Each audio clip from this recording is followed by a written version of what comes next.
ଆଜି ଆମେ ଗୋଟେ ବହୁତ ମଜାଦାର ବିଷୟରେ ଗଭୀର ଭାବେ କଥା ହେବା। ହଁ କେଉଁ ବିଷୟ? ଗୋଟେ ଉତ୍ସ ଅଛି ଏଆଇର ସୁନ୍ଦର ପ୍ରୟୋଗ ଆଉ ତା ଭିତରେ ଗୋଟେ ଖାସ୍ ଅଧ୍ୟାୟ।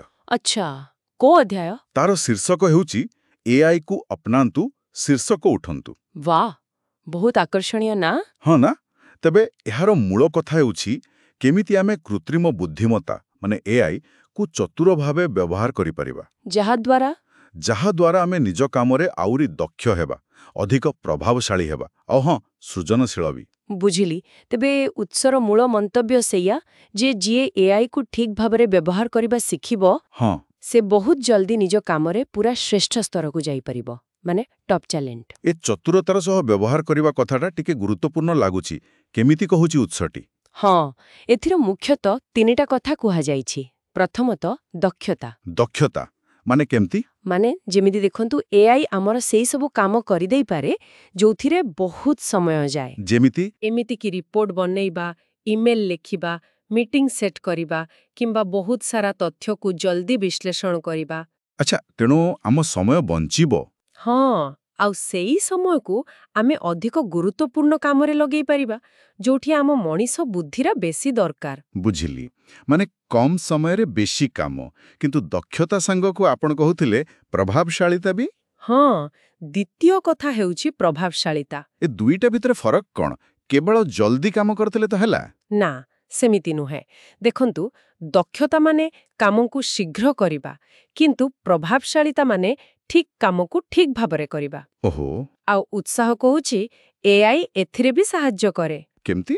ଯେମିତି ଏଆଇ ଆମକୁ ତଥ୍ୟ ଦେଖି ଭଲ ନିଷ୍ପତ୍ତି ନେବାରେ ସାହାଯ୍ୟ କରିପାରେ, ବଜାରରେ କ'ଣ ଚାଲିଛି ତାର ପୂର୍ବାନୁମାନ କରିପାରେ, ଆଚ୍ଛା, କିମ୍ବା ଗ୍ରାହକଙ୍କ ପାଇଁ କେମିତି ଆହୁରି ଭଲ ଅନୁଭୂତି ତିଆରି କରିହେବ ସେଥିରେ ବି ବାଟ ଦେଖାଇପାରେ। ତେଣୁ ଖାଲି କାମର ଗତି ନୁହେଁ, କାମର ଗୁଣବତ୍ତା ବି ସୁଧୁରିବା। ହଁ, ଠିକ୍ ସେଇଆ। କାମର ଫଳାଫଳ ଭଲ ହେବ। ଏଇଟା ବହୁତ ଭଲ କଥା। ଆଉ ତୃତୀୟ କଥା କ'ଣ ଥିଲା? ସୃଜନଶୀଳତା। ହଁ, ତୃତୀୟଟି ହେଉଛି ସୃଜନଶୀଳତା। ଏଠି ଅନେକଙ୍କର ଡର ଥାଏ। ଲାଗେ ଏଆଇ କାଳେ ଆମ ଜାଗା ନେଇଯିବ। ଉତ୍ସ କ'ଣ କହୁଛି? ଏ ଉତ୍ସଟି କିନ୍ତୁ ଏଆଇକୁ ଗୋଟେ ପ୍ରତିଯୋଗୀ ଭାବରେ ଦେଖୁନି, ବରଂ ଗୋଟେ ସହଯୋଗୀ ଭାବରେ। ସହଯୋଗୀ କେମିତି? ମାନେ ଏଆଇ ଆମକୁ ନୂଆ ନୂଆ ଆଇଡିଆ ଦେଇପାରେ, ଅଲଗା ଅଲଗା ଡିଜାଇନ ବା ଲେଖା ଷ୍ଟାଇଲ ଦେଖାଇପାରେ, କୌଣସି ସମସ୍ୟାକୁ ଗୋଟେ ନୂଆ ଦୃଷ୍ଟିର ଦେଖିବାରେ ସାହାଯ୍ୟ କରିପାରେ। ତେବେ ଏହା ଆମ ସୃଜନଶୀଳତାକୁ କମେଇବନି, ବରଂ ବଢ଼େଇବ। ହଁ, ଏମିତି ଲାଗୁଛି। ଏହା ଗୋଟେ ଉପକରଣ ପରି, ଯାହା ଆମ ଚିନ୍ତାକୁ ଆହୁରି ବଢ଼େଇବ। ତେବେ ଏ ତିନିଟା କଥାକୁ ମିଶେଇ ଦେଲେ ଅଧିକ ଦକ୍ଷତା, ଅଧିକ ପ୍ରଭାବଶାଳୀତା ଆଉ ବଢ଼ିଆ ସୃଜନଶୀଳତା। ହଁ, ଏ ତିନିଟା କ୍ଷେତ୍ରରେ ଏଆଇକୁ ଚତୁର ଭାବରେ ବ୍ୟବହାର କଲେ, ଉତ୍ସ କହୁଛି, ଆମେ ସେଇ ଶୀର୍ଷ ପ୍ରତିଭା ବର୍ଗକୁ ଯାଇପାରିବା। ନିଶ୍ଚୟ। କଥାଟା ବହୁତ ଦୃଢ଼ ଲାଗୁଛି। ହଁ, ନିଶ୍ଚୟ। ଆଉ ଗୋଟେ କଥା ଅଛି, ଉତ୍ସଟି ଏସବୁକୁ କେବଳ ଅଫିସ କାମରେ ସୀମିତ ରଖୁନି। ଆଚ୍ଛା, ଆଉ କୋଉଠି? ଏହାକୁ କର୍ପୋରେଟ୍ ଜୀବନ, ଆମେ ଜୀବନରେ ଯାହା ଶିଖୁଛେ ଆଉ ଆମର ପୁରା ଜୀବନର ଅନୁଭୂତି ସହିତ ବି ଯୋଡୁଛି। ଓହୋ, ମାନେ ଏଆଇକୁ ଆପଣେଇବାଟା ଖାଲି ଗୋଟେ ଟେକ୍ନିକାଲ ସ୍କିଲ୍ ନୁହେଁ, ଏହା ଗୋଟେ ଜୀବନ କୌଶଳ ପାଲଟି ଯାଉଛି। ଏଟା ଗୋଟେ ବଡ଼ କଥା। ଖାଲି ଟେକ୍ନୋଲୋଜି ନୁହେଁ, ପୁରା ଜୀବନର କଥା। ହଁ, ଆଉ ଏଇ ପ୍ରସଙ୍ଗରେ ଗୋଟେ କଥା ମନକୁ ଆସୁଛି। ଉତ୍ସରେ ଯୋଉ ଚିନ୍ତାଧାରା ଅଛି, ତାହା ବୋଧହୁଏ ରୂପେଶ ଦିଲ୍ସେ ନାଁରେ ଜଣାଶୁଣା। ରୂପେଶ ଦିଲ୍ସେ, ଏଇଟା କ'ଣ? ଏହା ହେଉଛି ରୂପେଶ ଜୈନଙ୍କର ବ୍ୟକ୍ତିଗତ ଜୀବନର ଅନୁଭୂତି ଆଉ ଚିନ୍ତାଧାରା।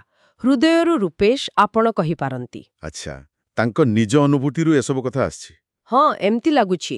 ଏଥିରୁ ଜଣାପଡ଼ୁଛି କେମିତି ଜଣଙ୍କର ନିଜ ଜୀବନଯାତ୍ରା ଏମିତି ଗଭୀର କଥା ସବୁକୁ ଜନ୍ମ ଦେଇପାରେ। ବହୁତ ବଢ଼ିଆ। ତେବେ ଏ ଆଲୋଚନାରୁ ମୁଖ୍ୟ ଶିକ୍ଷା ସ୍ପଷ୍ଟ ହୋଇଗଲା। ହଁ, କ'ଣ ସେଇଟା?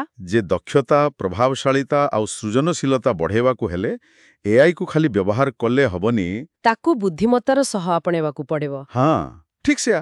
ଆଉ ଉତ୍ସ ଅନୁସାରେ ଏଇଟା ହିଁ ଆଗକୁ ବଢ଼ିବାର ଆଉ ଶୀର୍ଷରେ ପହଞ୍ଚିବାର ବାଟ। ନିଶ୍ଚୟ।